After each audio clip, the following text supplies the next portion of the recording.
भक्तही disturb होऊन जातात की आम्ही भक्तीही करत आहोत, आम्हाला संकटांचा तरीही काही ना काही सामना करावा लागतो, आणि दुसरी व्यक्ती सारा दिवस वायफळ गोष्टी करत राहते, दारू पिते, पत्ते खेळते, राजकारणात पडून असते आणि कोणत्याही वाईट कामांची काही गणना नाही त्यांच्या, आणि तरीही ते सुखी आहेत.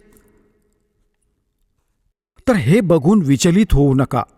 परमात्म्याने सांगितलेल्या या पॉइंट्सचा, मुद्द्यांचा नीट विचार करा.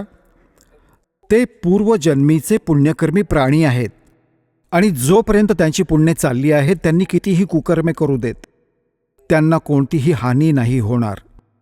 आणि जेव्हा त्यांची पुण्ये समाप्त होतील मग पाप कर्मांचा काळ सुरू होईल. मग बघा त्यांच्या घरात काय काय पहाड कोसळतात. आणि तुमच्यावर भक्ती करता करता देखील अडचणी येत आहेत. तर जर भक्ती करत नसतात तर तुमचा तर सर्वनाश होणार होता.